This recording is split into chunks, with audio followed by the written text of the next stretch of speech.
पंजाब में election tribunals के मामले पर लाहौर हाई कोर्ट के फैसले के खिलाफ इलेक्शन कमीशन की दरख्वास्त पर आज सुप्रीम कोर्ट में लार्जर बेंच ने समाअत की, जहां 5 रुकनी लार्जर बेंच ने इलेक्शन कमीशन का नए ट्रिब्यूनल्स बनाने का नोटिफिकेशन और लाहौर हाई कोर्ट का 29 मई का ऑर्डर दोनों को मुअत्तल कर दिया है। इलेक्शन कमीशन को लाहौर हाई कोर्ट के नए चीफ जस्टिस की तैनाती के बाद उनसे मुशावरत करके ट्रिब्यूनल्स का मामला हल करने का हुक्म दे दिया है। चीफ जस्टिस कादी फायजीसा की सरबराही में बनने वाले लार्जर बेंच में justice Aminuddin Khan, justice Jamal Khan Mandokhail, justice Naeem Akhtar Afghan और जस्टिस अकील अहमद अब्बासी शामिल थे। आज इस केस की समाअत में दिलचस्प सूरत हाल उस वक्त पैदा हुई जब समाअत के आगाज़ में पीटीआई के उम्मीदवार शौकत बसरा और रावलपिंडी डिवीजन से पीटीआई के उम्मीदवारों के वकील न्याजुल्लाह न्याजी ने जस्टिस कादी फायजीसा की बेंच में शमूलियत पर एतराज़ उठा दिया, जिस पर बेंच ने बरहमी का भी इजहार किया।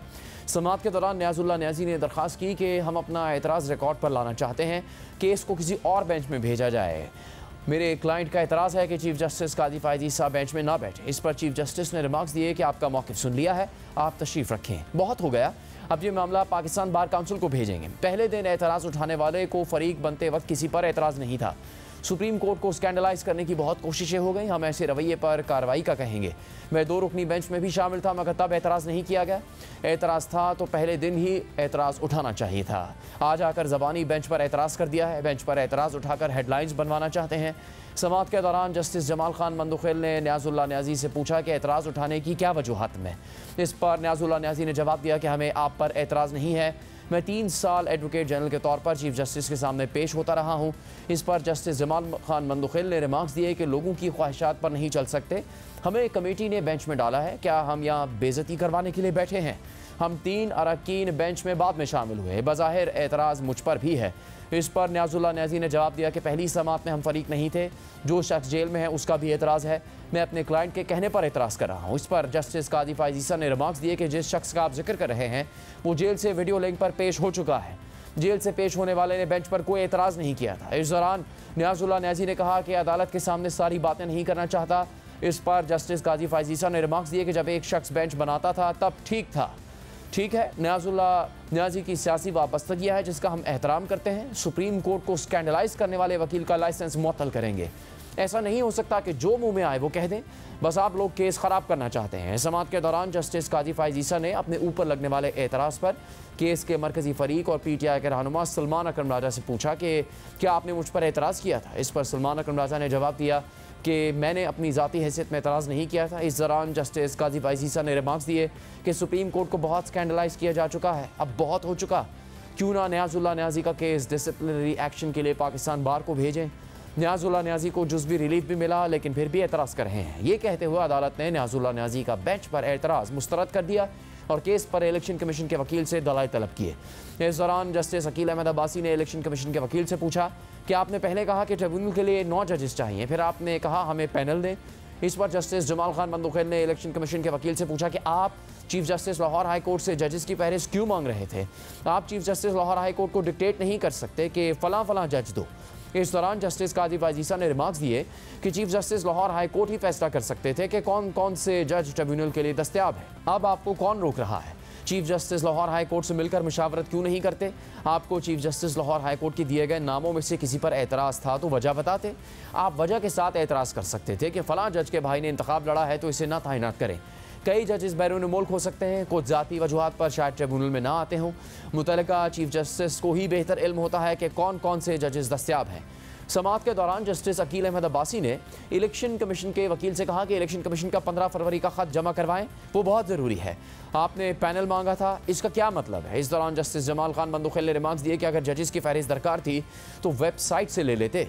क्या चीफ जस्टिस इलेक्शन कमीशन की पसंद नापसंद का पाबंद है? क्या चीफ जस्टिस को इलेक्शन कमीशन हिदायत दे सकता है? आप जजेस में से खुद मुंतखब नहीं कर सकते, इलेक्शन कमीशन पैनल नहीं मांग सकता। क्या इस्लामाबाद और दीगर सूबों में भी पैनल मांगे गए थे?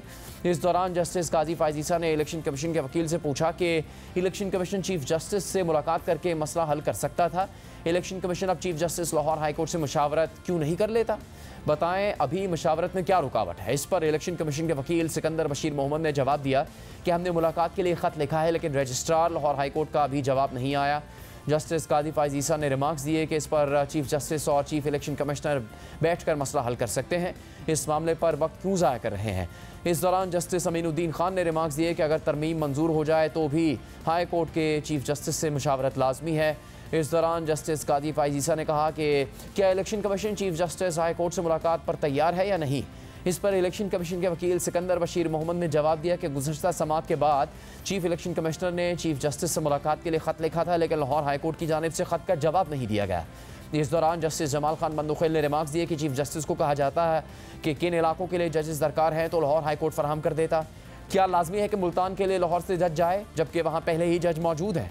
पहले अच्छे तालिबान और बुरे तालिबान की बात होती थी, अब क्या जजेस भी अच्छे बुरे होंगे।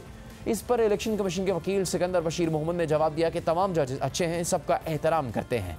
इस दौरान जस्टिस कादी फाइज ईसा ने रिमार्क्स दिए कि आईनी इदारे आपस में लड़ेंगे तो मुल्क तबाह होगा। इस दौरान जस्टिस कादी फाइज ईसा ने अटॉर्नी जनरल से पूछा कि जजेस तकर्री के लिए पार्लिमानी कमेटी का इजलास कब है, जिस पर अटॉर्नी जनरल ने जवाब दिया कि पार्लिमानी कमेटी की मीटिंग के इजलास की तारीख मालूम करके सुप्रीम कोर्ट को आगाह करते हैं। समाअत के दौरान जस्टिस कादी फाइज ईसा ने इलेक्शन कमीशन के वकील से पूछा कि अगर चीफ जस्टिस और चीफ इलेक्शन कमिश्नर मशावरत करें तो कोई एतराज़ है। इस दौरान सलमान अकरम राजा ने कहा इलेक्शन कमीशन कहता है कि उसे चीफ जस्टिस के नाम मुस्तरद करने का इख्तियार है, इसे मशावरत नहीं कहा जाता। इलेक्शन कमीशन का रवैया जुडिशल सिस्टम पर हमला है। इस पर जस्टिस जमाल खान बंदुखेल ने जवाब दिया कि किसी को जुडिशल सिस्टम पर हमला नहीं करने देंगे। इलेक्शन कमीशन अगर नाम मुस्तरद करेगा तो कानूनी इख्तियार भी पूछेंगे। इस पर सलमान अकरम राजा ने कहा कि इलेक्शन कमीशन हाई कोर्ट का कंट्रोल नहीं संभाल सकता, कौन सा जज कहाँ बैठेगा। समाअत के दौरान जस्टिस कादी फाइज ईसा ने रिमार्क्स दिए कि इलेक्शन कमीशन ने 14 फरवरी को ख़त लिखा, इलेक्शन कमीशन ने कोई ताख़ीर नहीं की। लोग हमारे बारे में क्या सोचेंगे कि आपस में कुछ तय नहीं कर सकते। समाअत के दौरान जस्टिस अकील अहमद अब्बासी ने पूछा इलेक्शन कमीशन कैसे चीफ जस्टिस के नाम मुस्तरद कर सकता है। इस पर जस्टिस जमाल खान बंदुखेल ने रिमार्क्स दिए कि इलेक्शन कमीशन हर दरख्वास्त में फ़रीक है, सब कुछ इसकी मर्ज़ी से तो नहीं होगा। जस्टिस अकील अहमद अब्बासी ने कहा बतौर chief justice Sindh high court मैंने जो नाम दिए वो कबूल कर लिए गए थे। पंजाब में इलेक्शन कमीशन ने क्यों मसला बनाया हुआ है। इस पर इलेक्शन कमीशन के वकील सिकंदर बशीर मोहम्मद ने कहा कि आपके नकात से मुकम्मल मुत्तफ़िक हैं। इस पर जस्टिस कादी फाइज ईसा ने रिमार्क्स दिए कि आपके मुत्तफ़िक होने का मतलब है कि इलेक्शन कमीशन का पहला मौक़िफ़ दुरुस्त नहीं था। क्या मुत्तफ़िका तौर पर इलेक्शन ट्रिब्यूनल को काम जारी रखने और हतमी फ़ैसला ना सुनाने का हुक्म दे दें। इस दौरान जस्टिस जमाल खान बंदुखेल ने रिमार्क्स दिए कि आप यही रवैया रखते तो मसला ना होता। जस्टिस कादी फाइज ईसा ने रिमार्क्स दिए कि हम चाहते हैं इलेक्शन कमीशन और लाहौर हाई कोर्ट मिलकर फैसला करें। जस्टिस जमाल खान बंदुखेल ने रिमार्क्स दिए कि हमने फैसला दिया तो 2 आईनी इदारों में से एक के खिलाफ होगा। जिस पर जस्टिस कादी फाइज ईसा ने रिमार्क्स दिए कि ऐसा हुआ तो अच्छा नहीं होगा। ऑर्डर मुअत्तल होने या ना होने से दोनों इदारों की मशावरत पर फ़र्क पड़ेगा या नहीं। इस दौरान जस्टिस अकील अहमद अब्बासी ने कहा कि इलेक्शन कमीशन को सोचना होगा कि वो हाई कोर्ट के चीफ जस्टिस से बात कर रहा है या किसी सेक्शन अफसर से। जस्टिस जमाल खान बंदुखेल ने रिमार्क्स दिए कि इलेक्शन कमीशन हाई कोर्ट का हुक्म ना माने तो तौहीन अदालत लगेगी। जस्टिस कादी फाइज ईसा ने सवाल किया कि लाहौर हाई कोर्ट की जानिब से इलेक्शन ट्रिब्यूनल्स की तश्कील का नोटिफिकेशन खुद जारी करना क्या आईनी है। जस्टिस अकील अहमद अब्बासी ने कहा कि इलेक्शन कमीशन फैसले पर अमल ना करे तो अदालत और क्या करे। जस्टिस जमाल खान बंदुखेल ने रिमार्क्स दिए कि लाहौर हाई कोर्ट को नोटिफिकेशन के बजाय तौहीन अदालत का नोटिस करना चाहिए था। इस दौरान इलेक्शन कमीशन के वकील ने अदालत से इस्तदा की कि लाहौर हाई कोर्ट का नोटिफिकेशन और फैसला मुअत्तल किया जाए। तो जस्टिस कादी फाइज ईसा ने रिमार्क्स दिए कि आप कहना चाहते हैं कि chief justice Lahore high court भी अदालती फैसले के पाबंद होंगे, इस तरह तो चीफ जस्टिस पर भी तौहीन अदालत लग जाएगी। जस्टिस अकील अहमद अब्बासी ने कहा कि इलेक्शन कमीशन पहले लाहौर हाई कोर्ट के हुक्म पर अमल दरामद करे। इस दौरान जस्टिस जमाल बंदुखेल ने मशवरा दिया कि ऐसा भी मुमकिन है इलेक्शन कमीशन अपील से मशरूत नोटिफिकेशन जारी करे। इस पर इलेक्शन कमीशन के वकील सिकंदर बशीर मोहम्मद ने अदालत से कहा कि वो खुद को सुप्रीम कोर्ट के रहम करम पर छोड़ते हैं। जस्टिस जमाल खान बंदुखेल ने रिमार्क्स दिए खुद को अदालत के रहम करम पर लाहौर हाई कोर्ट में छोड़ते तो मसला ना होता, मालूम नहीं क्यों अना का मसला बना दिया जाता है। जस्टिस कादी फाइज ईसा ने कहा इस नुक्ते पर जजेस को भी मशावरत की ज़रूरत है। अटॉर्नी जनरल ने कहा कि मशावरत के लिए अगर अदालत आधा घंटा ले तो पार्लिमानी कमेटी इजलास जल्दी बुलवाने का कहते हैं। इस पर जस्टिस कादी फाइज ईसा ने कहा कि पार्लिमानी कमेटी पर कोई बात नहीं करेंगे, जिस भी इदारे के पास जो भी इख्तियार है उसका मुकम्मल एहतराम करते हैं। समाअत के दौरान जस्टिस नईम अख्तर अफगान ने रिमार्क्स दिए कि बलूचिस्तान में इलेक्शन ट्रिब्यूनल्स का दायरा कार इलेक्शन कमीशन ने मुतय्यन किया था। इस पर जस्टिस जमाल खान बंदुखेल ने रिमार्क्स दिए कि पूरा बलूचिस्तान आबादी के लिहाज से सबसे छोटा है। इस पर इलेक्शन कमीशन के वकील सिकंदर बशीर मोहम्मद ने कहा कि मजमूई तौर पर पंजाब में 176 इलेक्शन से मुतालिक दरखास्तें दायर हुई। इस दौरान जस्टिस जमाल खान बंदुखेल ने रिमार्क्स दिए कि अगर मैं हाई कोर्ट का चीफ जस्टिस होता तो वही करता जो लाहौर हाई कोर्ट ने किया है। ये कहते हुए बेंच ने मशावरत के लिए वक्फा लिया। जिसके बाद अदालत ने हुक्मनामा लिखवाया कि इलेक्शन कमीशन के वकील ने रजिस्ट्रार लाहौर हाई कोर्ट को लिखा गया 27 जून का खत दिखाया। इलेक्शन कमीशन ने चारों हाई कोर्ट्स को पहले ट्रिब्यूनल की तैनाती के लिए भी खतूत लिखे। रिकॉर्ड के मुताबिक पहले 2 ट्रिब्यूनल्स लाहौर हाई कोर्ट के साथ मिलकर बनाए गए थे, जो नाकाफी थे। इसके बाद 6 मजीद जजेस के नाम बतौर ट्रिब्यूनल लाहौर हाई कोर्ट ने भेजे। इलेक्शन कमीशन ने 2 जजेस को ही ट्रिब्यूनल में तैनात किया। लाहौर हाई कोर्ट की जानिब से मजीद ट्रिब्यूनल्स बनाने के बाद तनाज़ा खड़ा हो गया।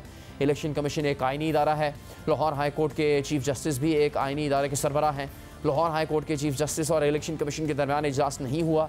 अगर इलेक्शन कमीशन और लाहौर हाई कोर्ट के चीफ जस्टिस की मुलाकात होती तो मामला हल हो सकता था। सुप्रीम कोर्ट, इलेक्शन कमीशन और chief justice Lahore high court की इज्जत करनी होती है। हुक्मनामे के मुताबिक जब तक इलेक्शन कमीशन और chief justice Lahore high court के दरमियान कम्युनिकेशन नहीं होती, ये दरख्वास्त सुप्रीम कोर्ट में ज़ेर इल्तवा रहेगी। सुप्रीम कोर्ट ने लाहौर हाई कोर्ट और इलेक्शन कमीशन दोनों का फैसला मुअत्तल कर दिया। हुक्मनामे के मुताबिक लाहौर हाई कोर्ट और इलेक्शन कमीशन आइंदा समाअत से पहले आपस में मशावरत करेंगे। इसके साथ ही आज अदालत ने इलेक्शन कमीशन का लाहौर हाई कोर्ट से पैनल मांगने का खत भी मुअत्तल कर दिया। हुक्मनामे के मुताबिक अटॉर्नी जनरल ने बताया कि chief justice Lahore high court की तैनाती का मामला पार्लिमानी कमेटी के सामने है। पार्लिमानी कमेटी की मंजूरी के बाद इलेक्शन कमीशन और chief justice Lahore high court मुलाकात मुमकिन है। बामानी मशावरत से दोनों ये तनाज़ा हल कर सकते हैं। अटॉर्नी जनरल ने भी बामानी मशावरत की हिमायत की। जैसे ही चीफ जस्टिस की तकरीरी का अमल मुकम्मल हो, इलेक्शन कमीशन फौरी मशावरत करे। कानून के मुताबिक इंतखाबी तनाज़ात का जल्द हल होना चाहिए। ट्रिब्यूनल नाकाफ़ी थे, इसलिए एक उम्मीदवार ने हाई कोर्ट में दरख्वास्त दायर की।